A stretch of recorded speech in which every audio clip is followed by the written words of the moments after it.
우리는 살면서 점점 더 나아지기를 원합니다. 우리 아이들이 키가 크고 지혜가 자라고 인격과 성품이 더 성숙해지기를 바라죠.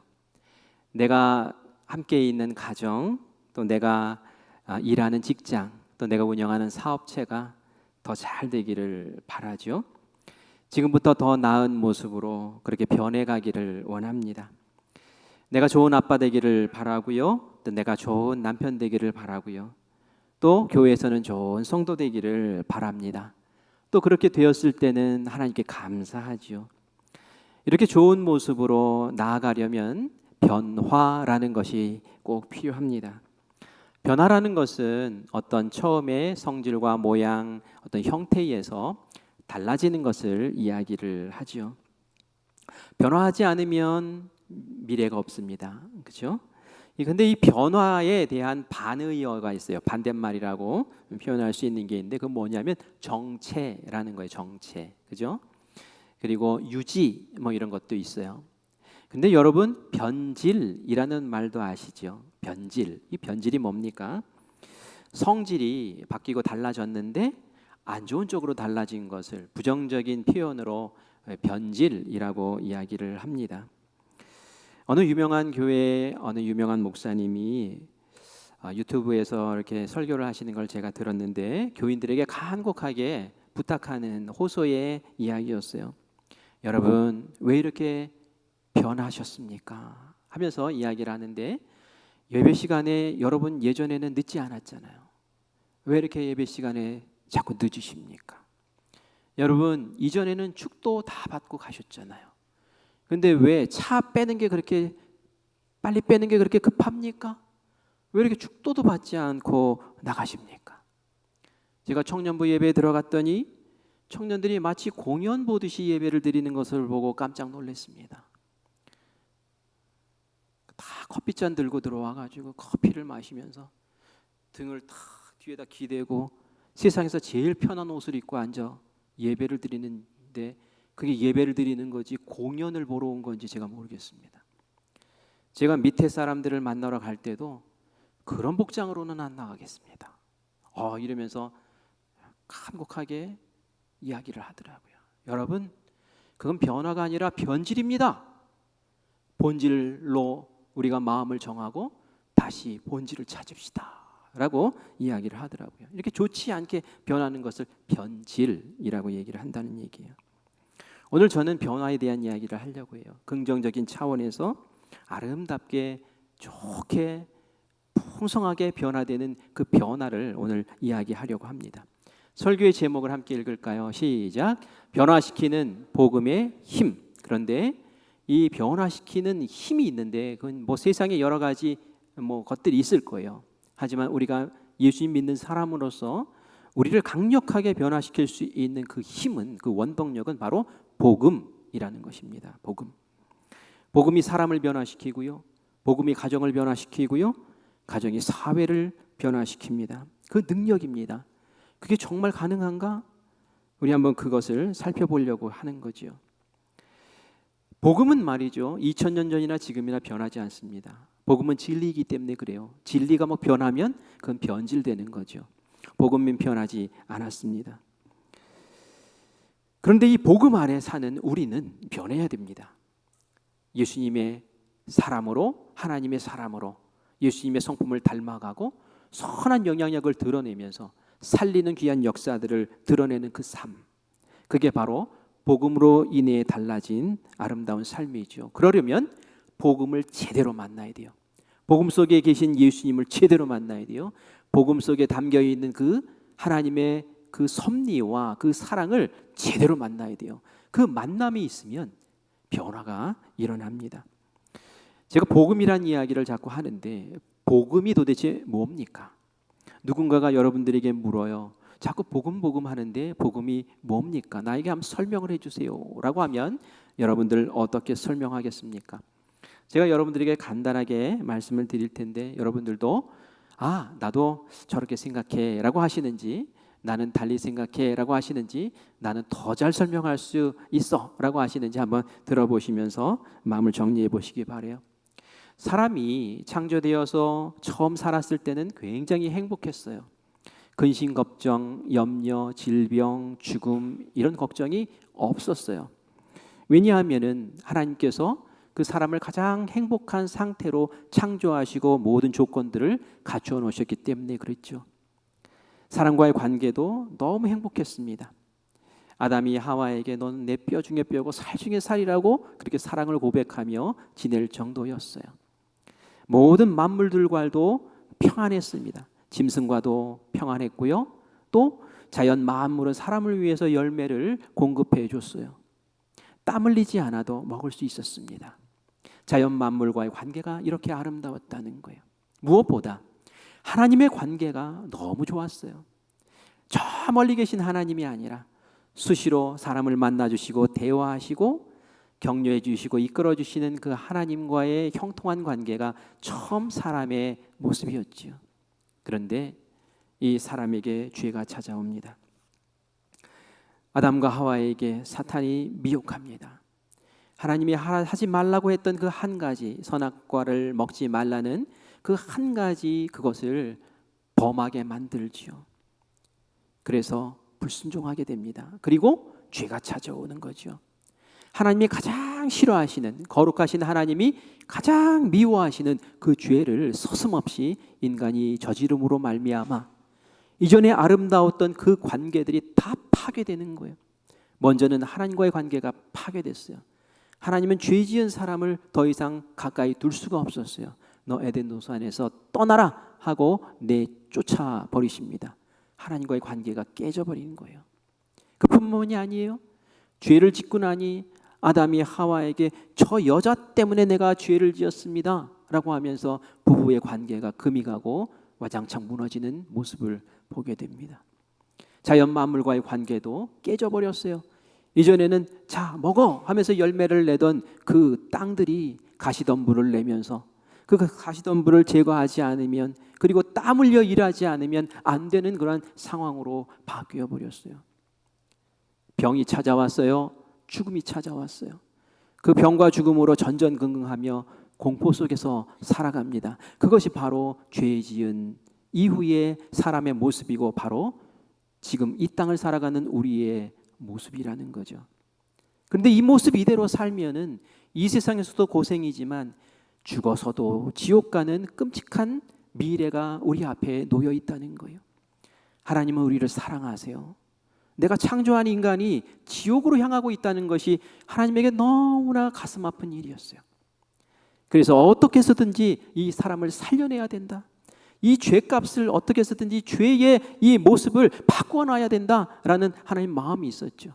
그런데 하나님이 그냥 자기 마음대로 사람을 천국 백성 만드실 수는 없었어요. 왜냐하면 하나님은 의로우신 분이었거든요. 하나님은 지켜야 될 법을 우리에게 주셨고 그 법을 지켜나가시는 이끌어 나가시는 주관자이시기 때문에 내 마음대로 용서하고 내 마음대로 어떻게 할 수 있는 분이 아니신 거죠.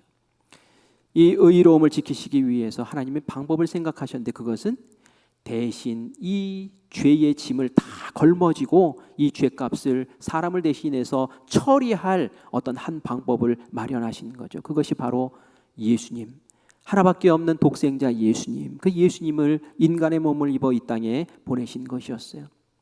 예수님은 사람으로 오셨지만 하나님이셨어요. 그래서 이 땅에 살면서 아무런 죄도 짓지 않고 사셨죠. 깨끗한 분이셨어요. 이 예수님이 때가 되어 십자가에 달려서 모든 인류의 죄를 다 걸머지고 저주를 받으면서 그곳에서 살을 찢고 피를 쏟으시면서 그곳에서 죽으셨어요. 왜요? 인류의 죄를 해결하기 위해서, 하나님의 백성이 되게 하기 위해서, 죄 없는 의로운 자로 우리를 바꾸시기 위해서 그곳에서 구속의 대속의 은혜를 베푸신 줄 믿습니다. 그 사실이, 그 사건이 나를 향한 하나님의 은혜입니다. 그것이 나를 향한 하나님의 사랑입니다 라고 믿고 그리고 입으로 시인하여 고백하는 사람에게는 하나님이 함께 하시고 그 죄로 인해 갈라졌던 그 틈이 다시 온전히 회복되고 죄가 사라지고 하나님의 자녀 되고 천국 백성 되게 하시는 줄 믿습니다. 그게 바로 복음이라는 거죠. 이 복음을 마음에 알고 하나님, 나를 위해서 하나님이 생명을 그렇게 바치셨습니까? 내가 뭐라고? 내가 짐승 같은 나를 위해서 독생자를 그렇게 죽이실 수 있습니까? 그것이 하나님의 사랑입니까? 하나님 감사합니다. 제가 그 사랑을 내 마음에 품고 저도 그렇게 살겠습니다. 그렇게 내가 살겠습니다. 그렇게 사랑을 베풀겠습니다. 그렇게 이웃을 품겠습니다. 그렇게 용서하며 그렇게 나아가겠습니다. 이게 바로 복음을 믿는 사람의 삶에 달라진 모습이라는 거예요. 복음의 삶을 그렇게 살아낸다는 거죠. 그게 바로 복음의 능력이라는 겁니다. 이런 짧은 복음이지만 이 복음 안에 변화의 능력이 있고 그거 힘을 드러내는데 그게 오늘 우리가 읽은 빌레몬서에 나오는 한 사례라는 거예요. 오늘 우리는 빌레몬서를 읽었어요. 이 빌레몬서에는 중요한 세 사람이 등장합니다. 우리 같이 따라해 볼까요? 바울, 오네시모, 빌레몬. 이 세 사람의 이름을 여러분들이 기억하시고 이야기를 한번 들어보시기를 바라요. 그 이야기 속에는 복음이 사람을 변화시키고 사회를 변화시키고 교회를 변화시키는 정말 능력이다라는 것을 발견하는 은혜가 있습니다. 그 은혜가 우리 모두의 것이 되기를 바라요. 성경 가운데 가장 짧은 성경이 바로 빌레몬서, 오늘 우리가 읽은 말씀이에요. 1절부터 25절까지밖에 없어요. 마음 작정하고 읽으면 3분이면 다 읽을 수 있는 성경입니다. 그리고 이 빌레몬서는 그 이름을 붙이기를 빌레몬서라고 붙인 이유가 있어요. 고린도전서 할 때는 그 고린도가 어떤 뜻입니까? 지역 이름이에요. 그죠? 고린도 교회 이름이에요. 에베소서 하면은 에베소 교회에 보낸 편지이기 때문에 에베소서라고 표현한 거예요. 빌레몬서 하면은 빌레몬이라는 지역이 있었고 교회가 있었나? 아니에요. 아까도 제가 말씀드렸죠. 바울, 오네시모, 빌레몬이라는 이름을 기억하라고 그랬죠. 한 사람에게 보인 개인적인 편지예요. 교회에 보낸 편지는 교회의 모든 성도들이 같이 회람을 합니다. 바울이 교회에 편지를 보내면 그걸 앞에서 읽어주고 또 다른 사람들이 읽고 다른 교회에서도 읽고 하면서 그 안에서 목회에 대한 지혜를 얻고 성도들이 교회에서 어떻게 자라나야 되는지를 배우고 익힙니다. 그런데 빌레몬서는 개인에게 보낸 편지인데도 불구하고 성경에 들어와 있어요. 이거 회람하라는 의미가 있는 거예요. 이것은 개인에게 보낸 편지지만 너무 중요한 진리가 담겨 있고 이것은 우리 모든 그리스도인들이 꼭 봐야 될, 회람해야 될 그런 편지야. 그래서 빌레몬 개인에게 보낸 편지가 성경에 들어와 있는 거예요. 도대체 무슨 내용이기에 우리 모두에게 빌레몬에게 보낸 편지를 읽으라고 하는 걸까요? 마틴 루터는 기독교 사랑의 정수가 담겨 있는 성경이 바로 이 빌레몬서다라고 얘기할 정도예요. 빌레몬이라는 사람은 골로새라는 그런 지역에 사는 유지였어요. 부자였어요. 그런데 이 사람이 에베소에 방문했다가 바울을 만나게 된 거예요. 바울이 그곳에서 목회를 하면서 복음을 전하고 말씀을 가르치는데 이 빌레몬이 그 말씀을 듣고는 예수님을 알게 된 거예요. 십자가 은혜를 알게 된 거예요. 예수님이 너무 감사한 거예요. 그래서 말씀을 배우고 돌아와서는 골로새에 자기의 집을 내어놓아서 그 사랑방을 통해서 교회를 시작하게 됩니다. 그리고 이 빌레몬이 그 골로새 교회의 시작이 되고 그리고 지도자가 되어서 이 골로새 교회를 이끌어 나가는 그러한 지도자가 되었던 거죠. 이 빌레몬은 예수님과 교인을 사랑하고 또 바울의 동역자로서 그 시대를 이끌어 나갔던 귀한 사람이에요. 그런데 이 빌레몬에게 바울이 어떤 내용의 편지를 그리고 왜 보냈을까요? 바울은 이 편지를 쓸 당시에 로마에 갇혀 있었습니다. 로마의 감옥에 갇혀 있었어요. 그런데 아주 끔찍한 지하 감옥, 아무도 접근할 수 없는 그런 감옥에 갇힌 것은 아니었어요. 어느 집 같은 감옥에 갇혀 있었어요. 왜 그랬냐면은 로마 황제에게 재판을 받아야 되는데 아직 재판 전이었거든요. 그러니 구금 상태에 있었던 거예요. 밖에 나갈 수가 없었어요. 가택연금이라는 표현 여러분 아시잖아요. 병사들이 문 밖에서 지키고 있고 바울은 나갈 수는 없어요. 하지만 바울을 만나고 싶은 사람들은 얼마든지 바울을 찾아와서 만날 수가 있는 거예요. 비록 바울은 감옥에 있었지만은 나는 예수님 안에 있는 사람 아니야. 내가 감옥에 있어도 복음은 전해야 돼, 나의 사명은 감당해야 돼 라는 마음으로 그 감옥에서 계속 복음을 전했습니다. 사람들이 방문하여 말씀을 들었어요. 그리고 바울은 감옥에서도 자기가 개척한 교회들, 그리고 그 초대 교회들을 위해서 계속 서신서를 써내고 있었어요. 신앙을 세워주기 위해서. 내가 방문은 못하지만 너희들이 이 편지를 보면서 신앙을 세워라. 감옥에서 쓴 편지를 옥중서신이라고 하는데 에베소서, 빌립보, 골로새, 그리고 이 오늘 우리가 읽은 빌레몬서가 거기에 해당되는 거예요. 그런데 어느 날 하루는 오네시모라는 사람이 바울을 찾아왔어요. 그리고 그 감옥 갇혀 있는 그 연금돼 있는 곳에 바울의 말씀을 듣습니다. 다른 사람들과 함께 귀를 쫑긋 세우면서 듣는데 처음으로 예수님에 대해서 알게 된 거예요. 그 십자가의 의미를 알게 된 거예요. 하나님이 나를 위해서 이러실 수가 있었단 말인가? 그 사랑의 마음이 너무 뜨거워진 거예요. 그래서 예수님을 믿기로 작정을 합니다. 세례를 받고 그곳에서 바울을 계속 찾아오면서 바울의 이야기를 듣고 그러는 거예요. 바울이 복음을 전했죠. 그리고 나서는 바울이 어떤 얘기를 해주겠습니까? 바울이 복음을 알기 전에 어떤 삶을 살았는지, 예수 믿는 사람 막 쫓아다니면서 막 다 죽이려고 하고 얼마나 율법적인 사람이었는지. 그런데 예수님을 만나서 복음을 듣고 그리고 나서는 예수님의 그 피가 나를 위한 것입니까? 라는 것을 알고는 지금 이방인에게 복음 전하는 사람으로 이렇게 변했다는 것. 그런 것들을 쫙 이야기를 하는 거예요. 오네시모가 그 이야기를 듣고 너무 감동을 받았어요. 제가 바울 당신의 그 감옥 수발을 제가 하겠습니다 하면서 옆에서 수종을 드는데 바울이 보니까 오네시모가 너무 총명하고 이게 키우면은 정말 훌륭한 제자가 되겠다라는 마음이 드는 거예요. 그래서 오네시모와 같이 이야기를 쭉 나눠보니까 오네시모가 속에 감추어뒀던 자신의 아픔을 털어놓기 시작합니다. 오네시모가 얘기합니다. 사실은 저는 종입니다. 노예였습니다. 오네시모라는 이름을 제가 갖고 있는데 이 이름은 저희 주인이 지어준 이름입니다. 저의 주인은 빌레몬이라는 사람입니다. 하는데 바울이 깜짝 놀란 거예요. 빌레몬? 내가 아는 사람인데 골로새 교회의 지도자 아니냐? 내가 그에게 복음을 전했고 그를 가르쳤는데 그렇습니까? 그렇군요. 제가 몰랐습니다. 그런데 제가 우리 주인의 재산을 훔쳐서 이렇게 노예 생활이 하기 싫어서 도망쳐 나왔습니다. 이것저것 도망 다녔습니다.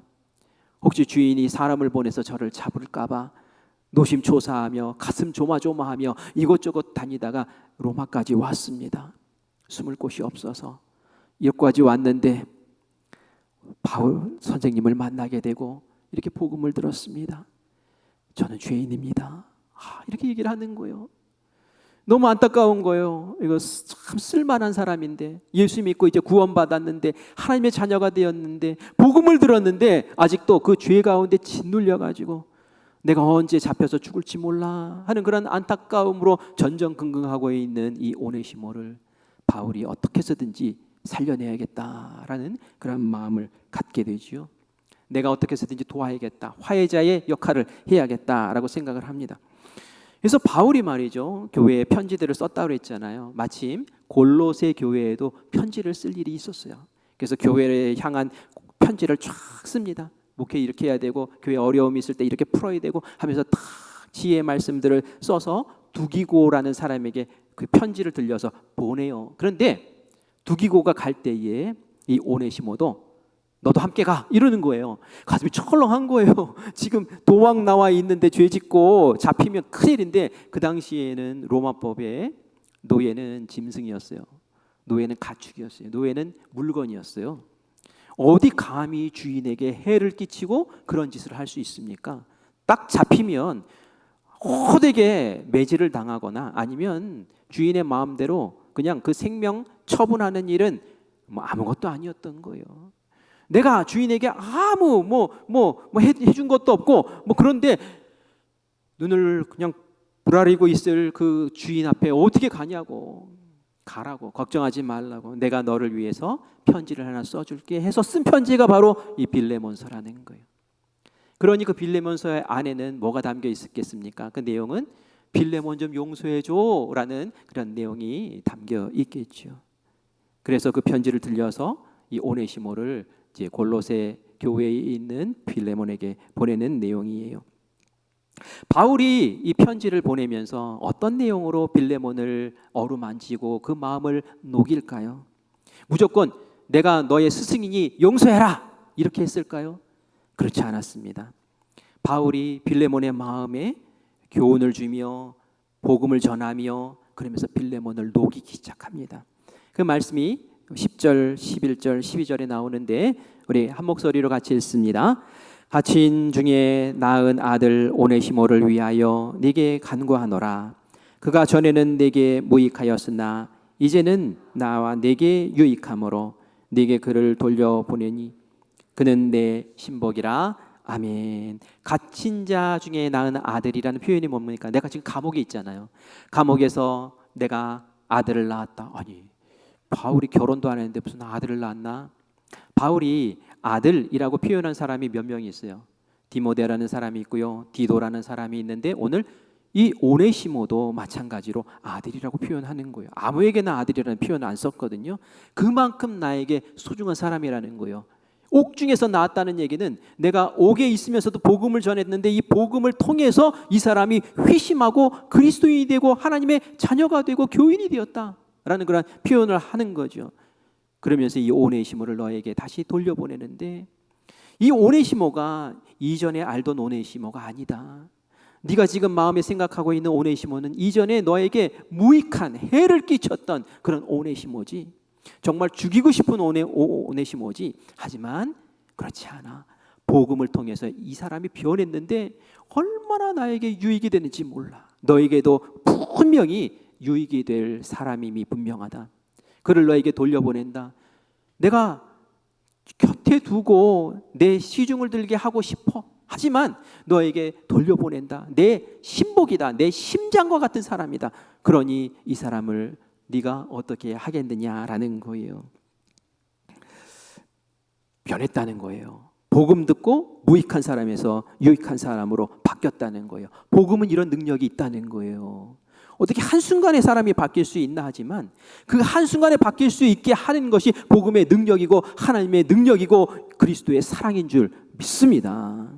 오네시모가 옥에 갇혀있는 나에게 정말 필요하지만 너에게 보내는 이유는 네가 먼저 허락을 해주고 그리고 너와의 그 오네시모와의 관계 속에서 그 어려웠던 갈등들을 잘 풀어내서 이 오네시모가 자유로움 속에서 그에게 맡기신 하나님의 일을 감당하기를 원하기 때문이야 라는 마음으로 그렇게 보냈던 거예요.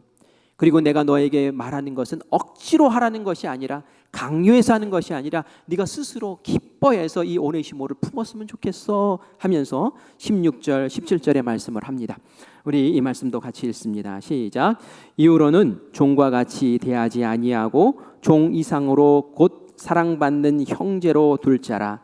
네게 특별히 그러하거든 하물며 육신과 주 안에서 상관된 네게랴. 그러므로 네가 나를 동역자로 알진대 그를 영접하기를 네게 하듯 하고. 아멘. 아멘. 이게 무슨 말입니까? 오네시모의 죄를 용서해 주는 것뿐만이 아니라 그를 형제처럼 받아들이라는 거예요. 아니 종을 형제처럼 받아들이래요.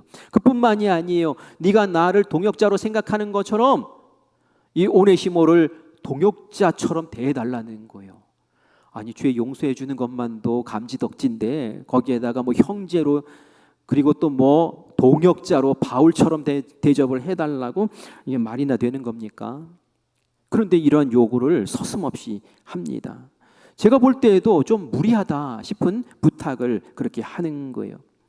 제가 빌레몬이라면 이거 생각 좀 해봐야겠는데 라고 하든지 아니면 잘라버릴 텐데 그러지 않았어요. 이 빌레몬은 이 바울의 이야기를 듣고 바울의 편지를 받고 다른 태도로 오네시모를 보게 됩니다. 근데 이 빌레몬의 마음을 딱 결정적으로 바꿀 수 있었던 그 한 가지 말을 이 편지에다가 바울이 심어놨어요. 그것이 바로 18절 19절 말씀인데요. 우리 생각하면서 같이 읽어봅시다. 시작. 그가 만일 네게 불의를 하였거나 네게 빚진 것이 있으면 그것을 내 앞에서 계산하라. 나 바울이 친필로 쓰노니 내가 갚으려니와 내가 이 외에 내 자신이 내게 빚진 것은 내가 말하지 아니하노라. 아멘. 오네시모에게 얘기합니다. 빌레몬에게 얘기하는 거예요. 오네시모가 너에게 빚진 것이 있지. 분명히 네 재산에 해를 끼친 것이 있지.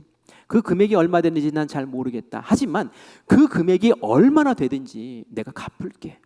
내가 대신 그것을 갚아줄게. 내가 지금 친필로 편지를 쓰지 않니? 이 편지 쓰는 이 친필로 쓴 편지가 보증서야. 내가 무슨 일이 있어도 갚아줄게. 그러니 이 오네시모를 받아줘, 용서해줘 하면서 이야기를 하는 거예요. 근데 말이죠, 바울이 오네시모의 그 죄값을 대신 치러주겠다고 하는 그 말을 들을 때에 여러분 누가 생각납니까? 예수님이 생각나지 않습니까? 예수님이 우리의 죄를 다 걸머지고 우리의 죄값을 치러주신 거 아니에요? 그것을 갚아주신단 말이에요. 그러면서 또 이 빌레몬에게 얘기해요. 빌레몬아, 너 나에게 빚진 것 있지 않니? 하고 물어보는 거예요. 무슨 빚을 졌겠어요? 바울보다 이 빌레몬이 훨씬 부자인데 무슨 빚을 졌겠어요? 그 빚은 바로 복음의 빚을 졌다는 거예요. 내가 너에게 복음을 전해서 네가 예수님을 알고 그 하나님의 사랑을 알았잖아. 그거 내가 나한테 돈을 지불해서 받은 것이냐? 그것도 아니잖아. 내가 무료로 너에게 그렇게 선포하고 너에게 가르쳐 준 거잖아. 네가 하나님 앞에서 그 십자가의 은혜를, 그 대속의 은혜를 네가 돈 주고 산 거냐? 그건 하나님께 네가 영원히 빚을 진 거야. 이렇게 얘기를 하는 거죠. 바울이 내가 빚을 갚아줄 거야 라고 한 것이 뭡니까? 바울 자신도 주님 앞에서 그렇게 사랑의 빚을 졌기 때문에 나는 복음의 빚진 자로서 복음 안에서 복음의 사람으로 이렇게 빚을 갚으며 다른 사람의 빚을 갚으며 산다라는 거예요. 그러면서 너도 빚진 자인데 너는 어떻게 할래? 하고 물어보시는 거죠. 오늘 오네시모를 눈앞에 두고 이 편지를 읽을 때에 빌레몬이 어땠겠습니까? 맞아. 나도 주님 안에 빚진 자지. 나도 하나님 안에서 영원히 빚진 자지. 그리고 바울 앞에서 나도 내가 복음의 빚을 졌지. 그런데 내가 이 오네시모를 용서하지 못한다면 내가 복음의 빚진 자의 그런 은혜를 아는 사람인가? 내가 품어야지. 용서해 주마. 용서뿐만이 아니라 너를 형제로 받아주마. 형제로 받아줄 뿐만이 아니라 내가 너를 나의 믿음의 동역자로 삼아주마 하면서 품어준 줄 믿습니다. 제가 이렇게 믿습니다라고 얘기하는 이유는 성경에 나오지 않아요. 성경에 나오지 않지만 제가 확신하면서 말할 수 있어요. 이 빌레몬이 받아줬구나.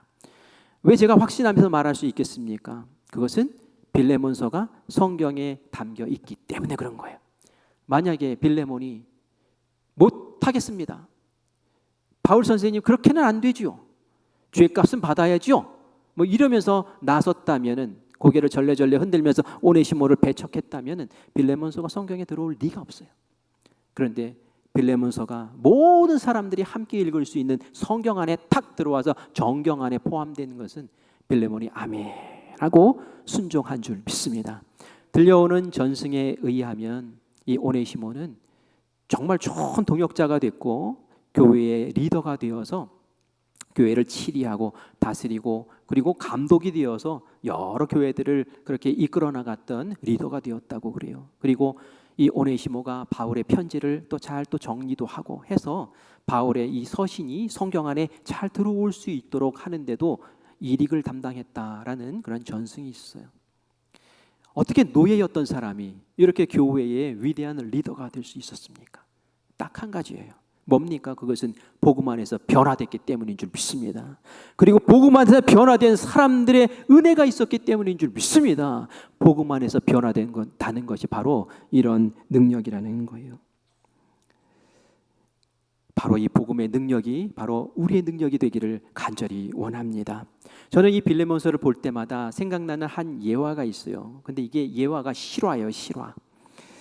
여러분 전라북도 김제에 가면은 금산면이라는 곳이 있대요. 금이 많이 나서 사람들이 금 캐러 오는 그런 동네라고 얘기를 하는데요. 그 금산면에 가면 특이하게 생긴 교회가 하나 있는데 기역자 교회라고 해요. 모양이 기역자로 이렇게 생겼기 때문에 그렇습니다.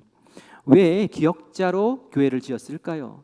그것은 말이죠. 그 안에 예배를 드리러 오는 사람들이 같이 앉지 못하게 분리시키려고 저렇게 기역자로 만들었대요. 모형을 한번 볼게요. 보니까 그죠? 사람들이 이렇게 따로 앉아 있죠. 많이 앉아 있는 쪽은 남자, 적게 앉아 있는 쪽은 여자, 남녀 구별해서 그렇게 앉도록 만든 거예요. 그리고 그 모이는 중간 지점에는 설교자가 서서 설교를 하는 거예요. 여기도 봤다가 저기도 봤다가 하면서 이렇게 설교를 하는 거죠. 그런데 왜 저렇게 교회를 지었을까요? 우리나라에 복음이 들어왔을 때, 선교사님을 통해서 복음이 들어왔을 때는 그때는 남녀 구별이 있었어요. 남녀 7세 뭡니까? 부동석. 어디 남자 여자가 함께 같은 자리에 앉아서 예배를 드려 있을 수 없는 그런 유교적인 그런 풍습이 있었죠. 그래서 저렇게 따로따로 앉게 만든 예배당이 있었다는 거예요. 지금도 예배당이 있는데 문화재로 등재돼 있더라고요. 그런데 제가 뭐 그런 예배당이 있습니다라는 것 때문에 저 교회 얘기를 하려고 하는 건 아닙니다. 그 교회에 오네시모와 빌레몬과 같은 아름다운 이야기가 있기 때문에 말씀을 드리는 거예요. 이 마을에 이 빌레몬과 같이 부자인 한 사람이 있었는데 그 사람의 이름은 조덕삼이라는 사람입니다. 이 사람이 선교사님을 통해서 복음을 받았어요. 하나님의 은혜를 경험하고 마음이 뜨거워졌어요. 그래서 자기 집을 내어놓아서 사랑방을 내어놓아서 예배를 드리게 했어요. 그래서 이 조덕삼을 통해서 바로 금산교회가 시작되게 된 거예요. 참 감사하죠. 성경과 같은 이야기가 우리에게도 있는 겁니다. 그래서 1905년에 금산교회가 시작되었는데 이 조덕삼의 집에는 종이 한 명이 있었어요. 근데 이 사람의 이름이 이자익이라는 사람인데 이 사람이 이제 뭐 그 마을에 금 캐러 오는 동네라고 했잖아요. 금 캐러 저 멀리서 전라도 남해에서 오게 됐어요. 그런데 뭐 금도 못 캐고 하니까 이 사람이 고아였거든요. 그래서 이 조덕삼 집을 찾아와서 저를 종으로 좀 써주세요, 머슴으로 받아주세요 해서 마부로 그렇게 기용된 거였어요. 근데 조덕삼 이 사람이 이제 이자익을 보니까 17살 먹은 이자익이 더 총명한 거예요. 일 시켜보니까 또릿또릿하게 잘해요. 요셉처럼 잘하는 거예요. 그래서 야, 너 공부 좀 해라. 그래가지고 자기 아들 공부시킬 때 공부도 시키고 너 신앙생활도 같이 하자 한 거예요. 근데 이 신앙생활을 같이 하게 된 이유가 이 선교사님에게 말씀을 들을 때에, 복음을 받을 때에 이 조덕삼이 마부잖아요. 같이 있었던 거예요. 그래서 이 선교사님에게 조덕삼과 이자익 마부가 같이 이야기를 들으면서 복음을 영접하고 세례도 받고 기독교인이 된 거예요. 그러니까 너도 같이 신앙생활하자 해가지고 이 신앙생활을 같이 하게 되었던 거죠. 2년이 지났어요.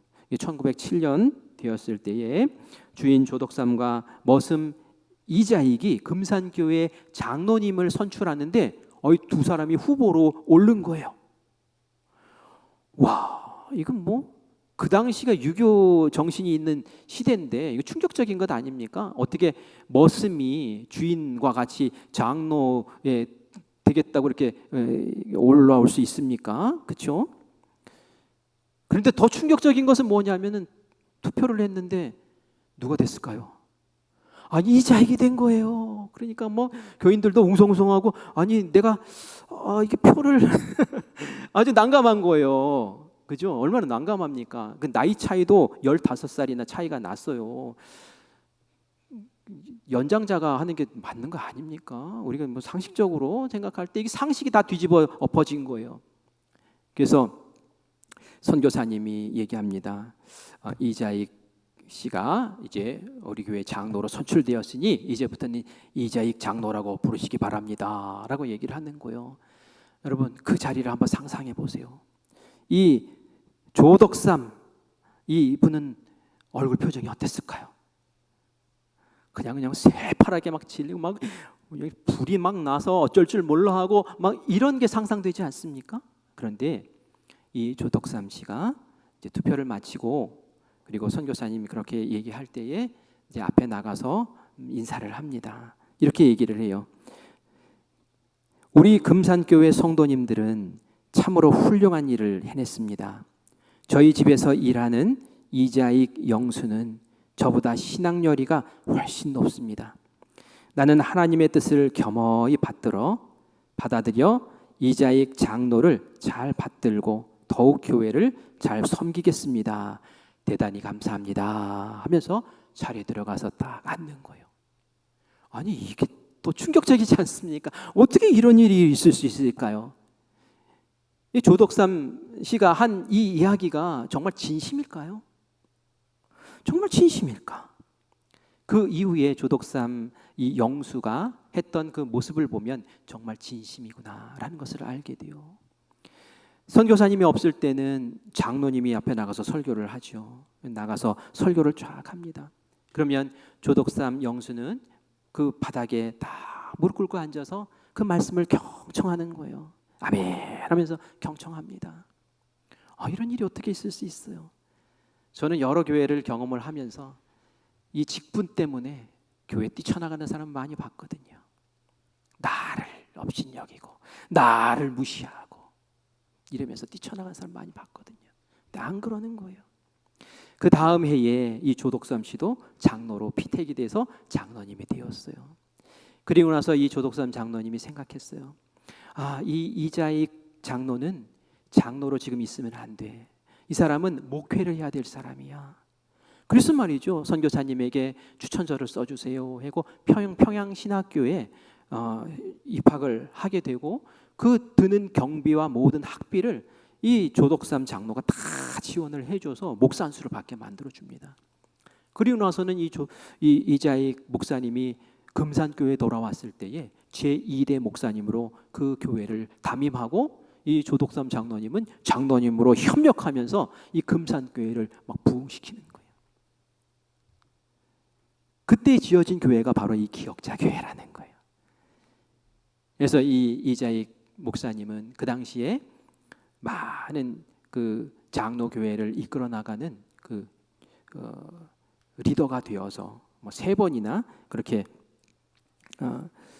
총회장으로 이렇게 치리하는 그러한 역할을 감당하고, 그리고 또 조덕삼 장로님도 그 자손 3대가 계속 장로 하면서 계속 그 흥왕케 하셔서 정치 지도자들도 나오고 하는 그러한 복받는 그러한 장로 가정으로 이끌어 주셨다라는 이야기가 이 교회에 담겨 있어요. 이 이야기야말로 빌레몬서와 똑같지 않습니까? 빌레몬서 같은 이야기가 바로 있는 거예요. 어떻게 이런 일이 가능하냐고요? 그것은 바로 복음 때문에 가능한 줄 믿습니다. 그 복음 안에 담긴 하나님의 사랑, 그 크신 은혜 때문에 그 시대에 풍미했던 유교의 전통 이런 것들도 다 넘어서 버린 거예요. 네가 나의 종이 아니다. 너는 하나님 안에서 나의 형제고 나의 지도자가 될 수도 있고 그런 거예요. 이자익 씨도 그 대단한 게 내가 장로라고 우쭐거리지 않았어요. 교회에서는 장로로 섬기지만 또 밖에 나갔을 때는 주인님 하면서 항상 깍듯하게 대하고 그에게 맡겨진 일들을 잘 감당해냈다고 하더라고요. 이 모습이 얼마나 아름답습니까? 이러한 일들을 복음 안에서 가능한 줄 믿습니다. 성경 안에는 복음으로 인해서 변화된 사람들이 얼마나 많은지 몰라요. 그 이야기를 담아놓은 게 성경 아닙니까? 삭개오, 세리장 다 저주받고 그 몹쓸 사람, 쓸모없는 그 사람이 예수님 만나니까 확 뒤집어 엎어지잖아요. 예수님의 제자로 변한 줄 믿습니다. 나의 것 다 가져가라고 그것을 나눠주는 사람으로 변했어요. 사마리아 땅 수가성에 있었던 그 한 여인도 남편을 5명이나 갈아치우면서 그 마음의 공허함으로 모든 사람들에게 손가락질 받으며 살았던 그 여인이 예수님 만나고 복음을 듣고 나서 어떻게 변했습니까? 예수 믿으세요 하면서 마을에 뛰쳐들어가서 복음 전하는 사람으로, 그 마을에서 인정받는 사람으로 변한 줄 믿습니다. 한순간에 복음은 그렇게 한순간에 사람을 변화시키는 능력의 힘인 줄 믿습니다. 저는 이 빌레몬서의 24절 말씀이 참 마음에 다가왔어요. 우리 24절 같이 읽을까요? 시작. 또한 나의 동역자 마가, 아리스다고, 데마, 누가가 문안하느니라. 아멘. 아니 사람 이름만 잠깐 나오고 문안한다는데 뭐가 저기가 은혜가 되나? 여러분 그렇게 생각하실지 모르겠지만 한 사람의 이름 때문에 마음이 뭉클했습니다. 누구입니까? 마가 요한. 1차 선교여행 때 바울을 배신하고 도망쳤던 그 사람. 2차 선교여행 떠날 때 바나바가 꼭 데려가자고 하니까 칼같이 잘라버렸던 그 사람. 몹쓸 사람이야. 쓸모없는 사람이야. 그 사람을 어떻게 데려가? 하면서 바나바와 갈라섰던 사건의 장본인 그 주인공의 이름이 바로 24절에 나와 있는 바로 그 마가라는 거예요. 그런데 그 마가의 이름을 들먹이면서 마가가 무난한다. 동역자가 돼 있다는 거예요. 동역자가. 어떻게 이런 일이 있습니까? 그것은 바울이 변화됐다는 얘기죠. 바울이 변화된 거예요. 복음 안에서. 이전에는 그렇게 칼같이 그 관계를 잘라냈던 그 사람이 이제는 실수했던 그 사람 용서하고 주님의 그 보혈로 품어 안고 그리고 끌어안고 나갈 수 있는 사람으로 변화됐다는 거예요. 그러니까 지금 오네시모의 이야기를 들으면서 남의 이야기를 듣지 않고 내가 어떻게 중재할까? 바울의 마음에 바나바의 마음이 생겼던 거예요. 이렇게 복음은 사람을 변화시킵니다. 변화된 사람을 통해서 오네시모가 변화된 거예요. 변화된 오네시모를 통해서 빌레몬도 더 큰 사람이 된 거예요. 그래서 골로새 교회가 그 당시에 아름답게 쓰임받는 아름다운 교회된 줄 믿습니다. 저는 우리 큰빛 교회 모든 성도님들에게 이것을 본받자라고 말씀드리고 싶은 거예요. 제가 지금 3주 연속으로 좋은 교회는 이런 교회입니다라는 얘기를 하고 있어요. 첫 번째 좋은 교회는 예수님이 우리에게 주신 지상명령 선교하고 일꾼 기르는 그 교회의 목적을 지향하며 나가는 교회가 좋은 교회입니다. 우리에게 선교센터 주셨잖아요. 우리 선교센터 잘 가꿉시다. 거기에 차량이 필요하잖아요. 우리 차량으로 같이 도웁시다. 그게 지난주의 설교였어요. 지난주는 뭐 했습니까? 우리 성만찬을 생각하면서 예수님이 우리에게 왜 오셨는지 봅시다. 화해하기 위해서, 용서하고 싸매기 위해서 그렇게 오셨지 않습니까? 우리 그렇게 살아야 됩니다. 그게 바로 교회가 지향해야 될 목적이고, 그것을 할 줄 아는 교회가 갈등을 해결하고 사랑으로 연합할 수 있는 교회가 진짜 하나님의 교회고 좋은 교회입니다. 성령으로 한 몸이는 사랑의 공동체. 두 번째 얘기한 거예요. 오늘은 무슨 얘기합니까?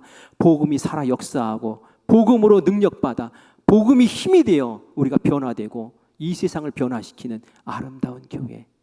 그 교회가 우리를 향한 하나님의 마음인 줄 믿습니다. 여러분의 가정 변화시키고 싶습니까? 여러분의 인간관계 변화시키고 싶습니까? 그러면 다시 복음 안으로 뛰어드시기 바랍니다. 복음은 한번 듣고 내 영혼 구원받았습니다로 그치는 게 아니에요. 복음은 계속 날마다 묵상하며 내 삶을 변화시키고 내 인격을 변화시키는 생명의 양식인 거예요. 그래서 복음 안에서 복음의 능력으로 다시 일어서는 우리 사랑하는 모든 성도님들 되시기를 간절히 축원합니다. 아멘. 우리 찬양할 때에 생명과 바꾼 주의 사랑을 잊지 않게 하소서. 우리 가사를 생각하며 찬양하기를 원합니다. 예수님이 우리에게 주신 사랑은 생명을 바꾼 사랑입니다. 그 사랑을 잊으면 우리는 세상 사람들과 같아져 버려요. 그 사랑을 잊지 말아야 됩니다. 그 긍휼하심을 잊지 말아야 됩니다. 사랑합니다. 사랑합니다. 같이 고백합시다. 생명과 바꾼 주의 사랑을 잊지 않게 하소서. 나를 위해 흘렸던 주의 눈을 잊지 않게 하소서. 주의 긍휼과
사랑합니다.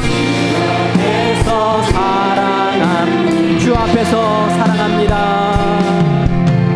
주 앞에서 사랑합니다. 주 앞에서 사랑합니다. 주 앞에서 사랑합니다. 우리 함께 기도합시다. 하나님, 우리가 찬양한 이 찬양의 내용이 우리의 고백입니다. 하나님이 그 사랑을 생각할 때마다 하나님, 내 마음 가운데 눈물로 감격으로 벅찹니다. 아버지 하나님, 그 사랑을 다시 한번 묵상하며 주님 앞에 나아가오니 하나님, 이제는 그 사랑으로 나도 사랑하게 하여 주시옵소서. 내 입에서 이제는 시기의 말, 저주의 말, 책망하는 말 나오지 말게 하여 주시고 오직 사랑으로 품어안고 끌어안고 이 몸된 교회를 세워나가며 우리의 가정을 세워나가며 우리의 일터를 세워나가며 인간관계를 회복하며 주님께서 변화시키실 아름다운 그 나라 그 땅을 우리를 통해 이루시옵소서. 주님, 제가 오네시모입니다. 주님, 제가 빌레몬입니다. 하나님, 저를 긍휼히 여기시고 하나님의 은혜를 부어주시옵소서. 우리 주님 한번 부르고 함께 합심해서 기도하겠습니다. 주여, 아버지 하나님, 은혜를 감사합니다. 오늘 빌레몬서 말씀을 통하여 아버지 하나님의 복음의 능력이 무엇인지를 다시 보게 하신 은혜를 감사합니다. 복음 듬으로 내 영혼 구원받았으니 그것으로 끝이다 라고 말하지 말게 하여 주시고 그 복음에 합당한 그 삶과 그 인생과 그 인격과 아버지 그 변화가 우리의 삶 속에서 넘쳐나게 하여 주시기를 간절히 원합니다.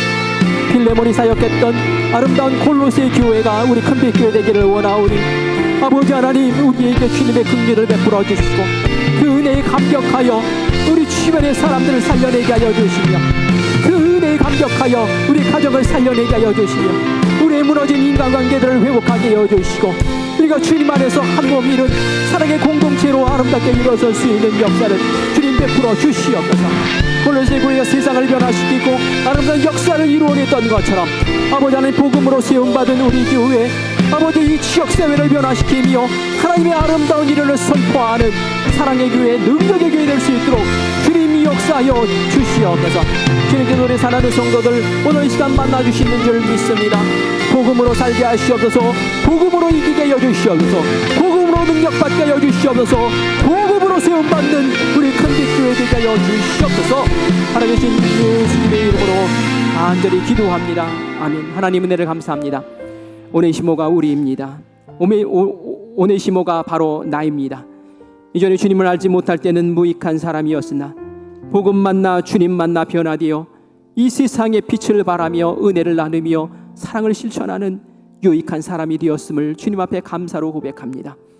이제 하나님의 사랑의 사도 되기를 원합니다. 내가 사랑의 빚을 지었는데 아버지 하나님, 그 사랑 주님 앞에 어떻게 갚겠습니까? 내 주변에 있는 주님께서 사랑하시는 영혼들을 바라보게 하여 주시고 복음을 알지 못하는 이들에게 복음을 전하는 입술 되게 하여 주시고 눈물을 닦아주고 저희들이 무너진 삶을 세워주는 복음의 용사들 되게 하여 주시옵소서. 골로새 교회가 주님의 사랑을 알고 복음으로 이렇게 세움받아 그 땅을 변화시켰던 것처럼 우리 큰빛 교회가 우리 지역사회를 변화시키는 큰빛 되게 하여 주시옵소서. 정말 소문난 좋은 교회, 하나님의 마음에 합당한 좋은 교회, 하나님의 마음을 시원하게 해드리는 하나님의 능력의 교회 될 수 있도록 주님 인도하여 주시옵소서. 우리 사랑하는 성도들 복음 안에 산 사람 한 사람 변화시키시고 가정을 변화시키시고 사업체를 변화시키시고 하나님 저희들의 삶의 모든 터를 복의 자루로 변화시킬 줄 믿사옵고 살아계신 예수님의 이름으로 간절히 기도합니다. 아멘.